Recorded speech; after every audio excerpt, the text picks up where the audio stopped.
أعوذ بالله من الشيطان الرجيم بسم الله الرحمن الرحيم يا أيها الذين آمنوا إن كثيرا من الأحبار والرهبان ليأكلون أموال الناس بالباطل ويصدون عن سبيل الله والذين يكنزون الذهب والفضة ولا ينفقونها في سبيل الله فبشرهم بعذاب أليم يوم يحمى عليها في نار جهنم فتكوى بها جباههم وجنوبهم وظهورهم هذا ما كنزتم لأنفسكم فذوقوا ما كنتم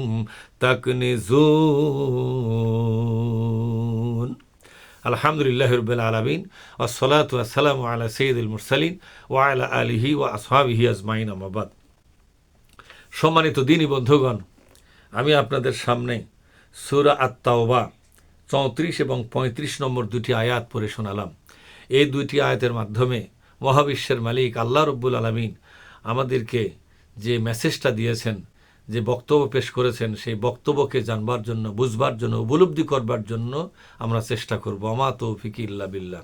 আল্লাহ পাক বলছেন, ইয়া আইয়ুহাল্লাযীনা আমানু, হে ঈমানদারগণ, তোমরা যারা আমার কথা মেনে চলার জন্য, আমার কথাগুলোকে মনোযোগ দিয়ে শুনে শুনে আমার কথা অনুযায়ী জীবন চালাবার জন্য অঙ্গীকারাবদ্ধ হইয়া শপথ নিয়ে যারা ঈমান এনেছ, আমার নবীর কথা শোনার জন্য, আমার নবীর কথা মানার জন্য শপথ নিয়ে প্রতিজ্ঞা করে যারা ঈমান এনেছো, যারা বলেছো, ঈমান আনার মানে হলো আমরা আল্লাহর কথা শুনবো এবং মেনে চলবো, বিশ্বনবীর কথা শুনবো এবং মেনে চলবো।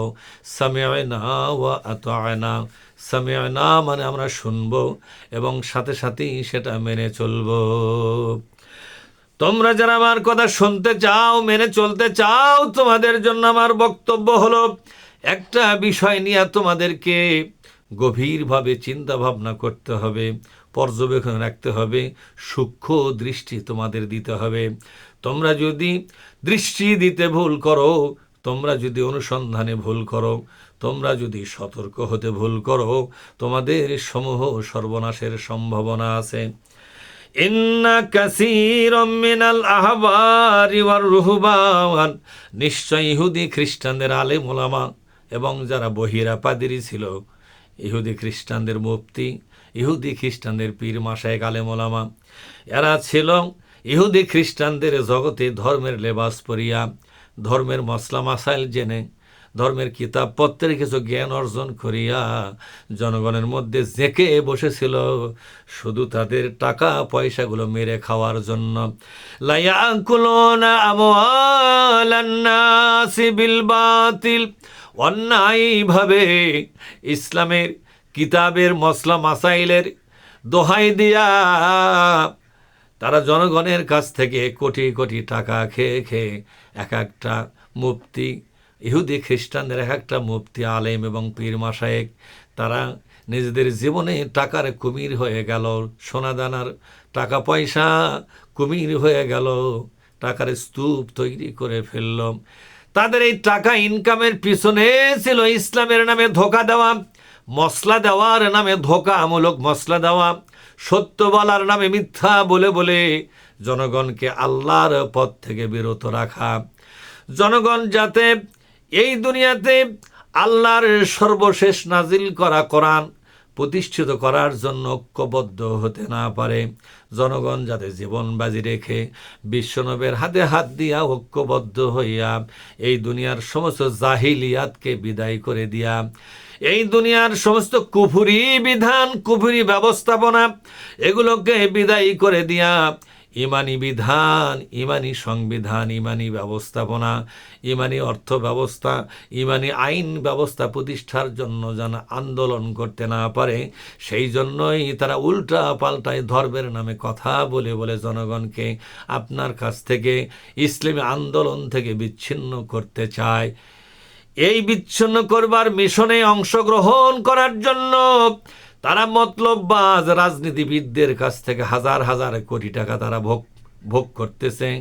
টাকার কুমির হয়ে গেল তারা, এগুলো করতেছে তারা অন্যায়ভাবে। ওয়াসুদ্দুনা আন সাবিলিল্লাহ, এই সমস্ত আলেমের আসল টার্গেট, এই সমস্ত মুফতি যারা, ফিকাহবিদ যারা, তাদের আসল টার্গেট, এই সমস্ত পীর মাশায়েখদের আসল টার্গেট হলো আল্লাহর পথে মানুষকে বাধা দেওয়া। আল্লাহর পথ হলো এই দুনিয়াতে প্রত্যেকটি জনপদে কুফরি ব্যবস্থা বিদায় করা লাগবে, কুফরি সংবিধান বিদায় করা লাগবে, কুফরি অর্থনীতি, কুফরি রাজনীতি, কুফরি আইন ও বিধান বিদায় করে দিয়া এই পৃথিবীতে সব অঞ্চলে আল্লাহর কোরআনের বিজয় করতে হবে। এটাই হলো আল্লাহর পথ। এই পথ যাতে শক্তিশালী না হয়, এই পথটা যাতে মজবুত না হয়, এই পথে হাজার হাজার কোটি মানুষ যাতে যোগদান না করতে পারে, সেই রকমের জঘন্য চিন্তা নিয়েই তারা ময়দানে কাজ করতেছে। ইসলামের লেবাস ঠিকই পরবে তারা, মসলা মাসেলের দোহাই ঠিকই দিবে তারা। তাদের মিশন, আসল মিশন হলো আল্লাহর দ্বীন কায়েমের আন্দোলনকে ঠেকে রাখা, আল্লাহর কোরআনের আন্দোলনকে প্রশ্নবিদ্ধ করা, জনগণের সামনে ঘৃণার পাত্র বানানো, জনগণ যাদের সন্দেহ করে, জনগণের মধ্যে হাজারো রকমের বাহুল্যি প্রশ্ন তৈরি করে দিবে, যাতে জনগণ এই প্রশ্নের ধাঁধার মধ্যেই তারা হাবুডুবু খায়। ইসলাম আন্দোলনের বক্তাদের, নেতাদের জ্বালাময়ী বক্তৃতাও তাদের হৃদয় স্পর্শ যাতে না করে, এই কাজটা ওরা করতেছে। এজন্য আল্লাহ তাআলা বলছেন, ইমানদারেরা তোমরা শুধু ইমান নিয়ে সরল হয়ে থাকলে চলবে না, চোখ বন্ধ করে থাকলে চলবে না, চোখ খোলো, তাকাও দেশের দিকে, এলাকার দিকে, অঞ্চলের দিকে, বিভিন্ন মানুষকে পর্যবেক্ষণ করো। তোমার এক একটা চোখ সার্চ লাইট বানাও, তোমার এক একটা চোখকে সিসি ক্যামেরা বানাও, তোমার একটা চোখকে আলট্রাসোনোগ্রামের মেশিন বানাও, তোমার একটা চোখকে এক্সরে মেশিন বানাও।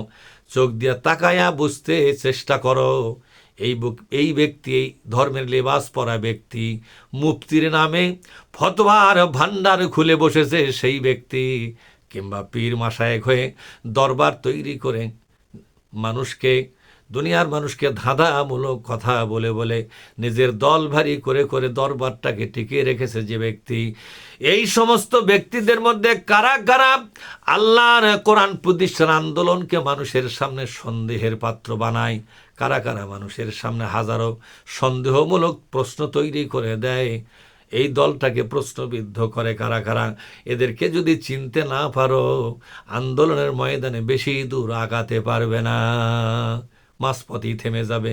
সুতরাং এদেরকে দেখো, এদের দেখে জনগণ বিভ্রান্ত যেমন হচ্ছে, তোমরাও যদি বিভ্রান্ত হও, সত্যের ঝান্ডা মাথায় নিয়ে ময়দানে নামবে কারা? এরপর আল্লাহ পাক বলছেন, ওয়াল্লাযীনা ইয়াকনিজুনা আয-যাহাবা ওয়াল ফিদ্দাতা, স্বর্ণ রৌপ্য টাকা পয়সা পঞ্জীভূত করে ধনী হয়ে সমাজে মাথা উঁচু করে দাঁড়িয়ে যারা আছে, অথচ তাদের পঞ্জীভূত সম্পদ, কারি কারি টাকা পয়সা, ধন দৌলত থাকিয়া আল্লাহর নির্দেশ ছিল আল্লাহর দ্বীন কায়েমের জন্য এই সম্পদকে তোমরা খরচ করো, এই সম্পদের কিছু খাও আর কিছু খরচ করো আল্লাহর দ্বীন কায়েমের জন্য। সমস্ত ধনীদের, সমস্ত সম্পদ আলাদের প্রতি আল্লাহর নির্দেশ হলো সম্পদ পঞ্জীভূত থাকবে না, কাইলা ইয়াকুনা দুলাতাম বাইনাল আগনিয়াই মিনকুম, ধনীদের মধ্যে সম্পদ যেন পঞ্জীভূত না থাকে, সম্পদের একটি অংশ গরিব বিধবা কাঙ্গালদের জন্য, সমাজ সেবার জন্য, মানবতার জন্য ব্যয় হবে, আর একটা বড় অংশ ইসলামকে বিজয়ী করার আন্দোলনে খরচ হবে।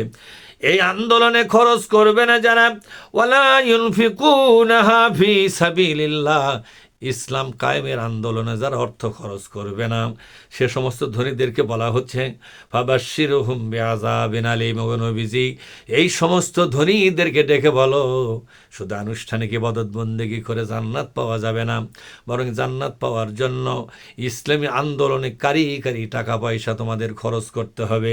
যদি না করো, জাহান্নামের শুভ সংবাদ তোমাদেরকে জানানো হচ্ছে। ফাবাশশিরহুম বিআযাবিন আলীম, জাহান্নামের শুভ সংবাদ তোমাদেরকে দেওয়া হচ্ছে। কিভাবে হবে জাহান্নামের শাস্তি? আল্লাহ পাক বলছেন কিভাবে হবে জাহান্নামের শাস্তি। ইয়াউমা ইউহমা আলাইহা ফি নারি জাহান্নামা, জাহান্নামের ভিতরে তাদের দুনিয়ায় এই সম্পদগুলোকে আল্লাহ তাআলা সংরক্ষণ করে পাথর বানাবেন। প্রত্যেক ধনীর সঞ্চয়কৃত পুঞ্জীভূত এই সমস্ত ধন সম্পদ, টাকা পয়সাগুলো, জমি জমাগুলো, বিল্ডিং, বাড়ি গাড়ি, টাকা পয়সা, ব্যবসা প্রতিষ্ঠান, ট্রাক, পরিবহন, বাড়ি গাড়ি যত কিছু আছে সবগুলোকে আল্লাহ পাথর বানাইয়া জাহান্নামে দিয়া, জাহান্নামের আগুনের মধ্যে সেগুলোকে গরম করবেন।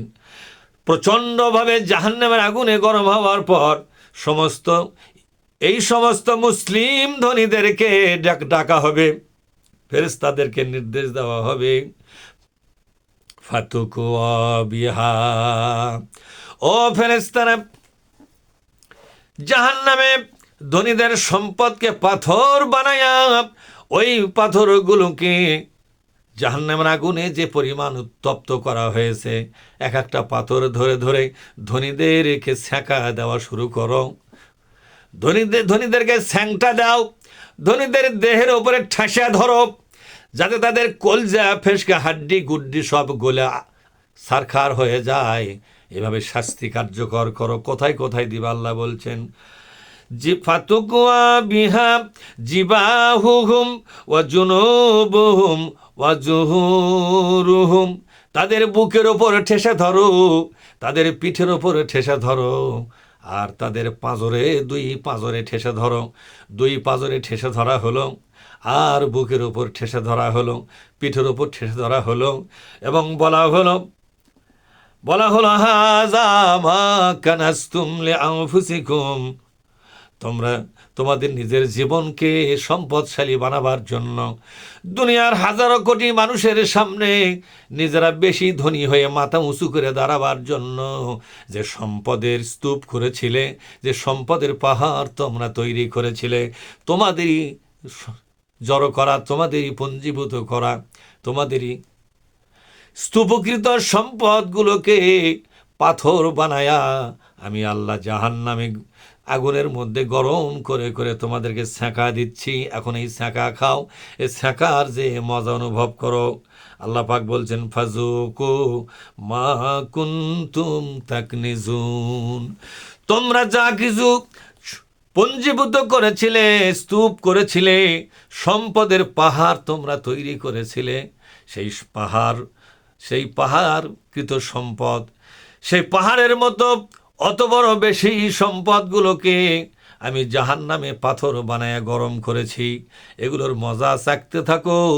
আল্লাহ রব্বুল আলামিন তোমাদের ভাগ্যের এটা ছাড়া আর কিছুই রাখেন নাই।